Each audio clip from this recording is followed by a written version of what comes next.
Welcome to No Longer Conformed. I'm Erik Garthe, and we are studying 7 miracles of Christ, the signs of power in John's Gospel. In this session, we'll be looking at John chapter 2, verses 1 to 11. Jesus is the glory of God.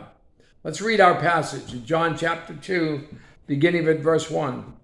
On the third day, there was a wedding in Cana of Galilee, and the mother of Jesus was there. Now both Jesus and his disciples were invited to the wedding. And when they ran out of wine, the mother of Jesus said to him, "They have no wine." Jesus said to her, "Woman, what does your concern have to do with me? My hour has not yet come." His mother said to the servants, "Whatever he says to you, do it." Now there were set 6 water pots of stone, according to the manner of purification of the Jews, containing 20 or 30 gallons each apiece. Jesus said to them, "Fill the water pots with water," and they filled them up to the brim. And he said to them, "Draw some out now and take it to the master of the feast." And they took it. When the master of the feast had tasted the water that was made wine, they did not know where it came from, but the servants who had drawn the water knew. The master of the feast called the bridegroom and said to him, "Every man at the beginning sets out the good wine, and when the guests have well drunk, then the inferior. You have kept the good wine until now." This beginning of signs Jesus did in Cana of Galilee, and manifested his glory, and his disciples believed in him. The miracles of the New Testament are recorded to illustrate the glory of Jesus Christ. The first of these signs was performed at a wedding. Why? Well, I would say that it is because marriage is the highest expression of human oneness.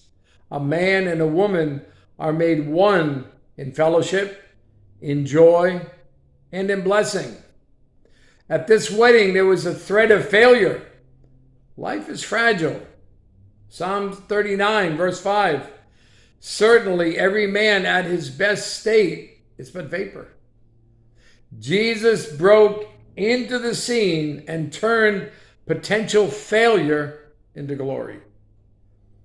Let's consider the Lord's involvement in man's affairs as we look at this miracle. First, let's look at the presence of Christ in human life. John chapter 2 and verse 2. Both Jesus and his disciples were invited. Jesus first appeared in his ministry at a wedding amidst human joy, in the happy experiences of life for needy men and women. The presence of the Lord in his glory is the presence of grace and truth. John chapter 1, verse 14, "And the Word became flesh and dwelt among us, and we beheld his glory, the glory as of the only begotten of the Father, full of grace and truth." His presence always elevates the situation, full of grace. Grace brings salvation. Titus chapter 2, verse 11. "For the grace of God that brings salvation has appeared to all men." And grace brings liberty. Romans chapter 6, verse 14. "For sin shall not have dominion over you, for you are not under law, but under grace." Jesus lifted the scene of that wedding from a threat of embarrassment to an example of joy because of his miracle-working presence. His presence always educates. If grace saves, then truth sanctifies. Jesus brought a sanctifying influence to the wedding and raised the experience of that young couple to the standard of his personal presence. Nothing happened at the feast without his control. John chapter 17 and verse 17 says, "Sanctify them by your truth. Your word is truth." If life is to be lived at the highest level, his sanctifying power is to be in operation. If his sanctifying power is to be in operation, you must have Jesus in your life. Second, let's look at the power of Christ in human life. Look at verse 11. "This beginning of signs Jesus did in Cana of Galilee," and it continues with, "and manifested his glory." The glory of Christ's power was demonstrated in a threefold way. He restored order. They have no wine. Mary expected Jesus to do something about it. They ran out of wine, resulting in panic and chaos. Jesus restored order to the situation. When he comes to a life, he brings order out of chaos. What is a miracle? Well, something we can't do, but Jesus can. Jesus has an ordered plan for your life, for my life. So he restored order. He released nature. Draw some out and take it to the master of the feast. Listen, verse 8. "And they filled the water pots with water." They filled them with water, but wine came out of those water pots. What is a miracle but God releasing creation from its laws that he put in place when he created the world? So he restored order, he released nature, and he reversed failure. In verses 9 and 10, when the master of the feast had tasted the water that was made wine and did not know where it came from, but the servants who had drawn the water knew, the master of the feast called the bridegroom and said to him, "Let every man at the beginning sets out the good wine, and when the guests have all well drunk, then the inferior. You have kept the good wine until now."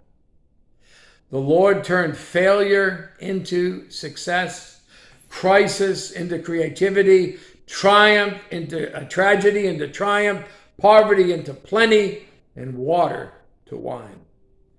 When man provides, he gives the best at first and then the inferior. Jesus begins with the best and then gives. Ephesians chapter 3, verse 20. "Exceedingly abundantly above all that we ask or think, according to the power that works in us."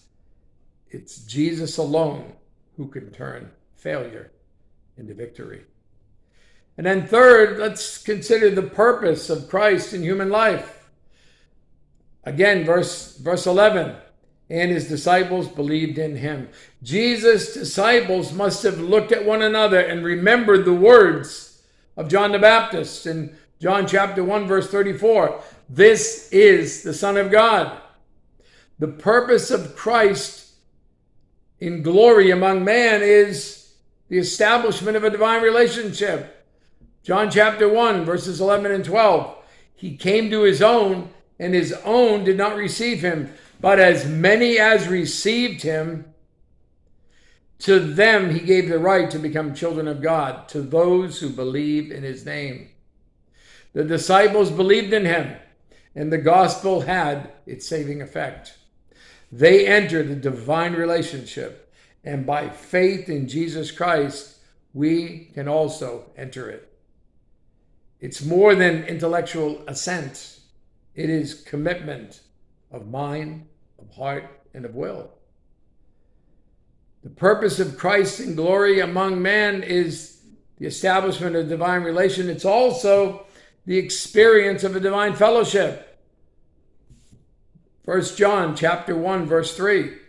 "That which we have seen and heard we declare to you, that you also may have fellowship with us. And truly, Our fellowship is with the Father and with his Son, Jesus Christ. From the moment those disciples believed in the Lord, they were in his circle of fellowship. Children, followers, and friends. John chapter 15, verse 14. You are my friends if you do whatever I command you. Jesus Christ wants you to experience this same fellowship. The question I have is, have you invited Jesus into your marriage, into your home, into your church? And more importantly, have you placed your trust in him by faith? You answer those questions, and you have a great day.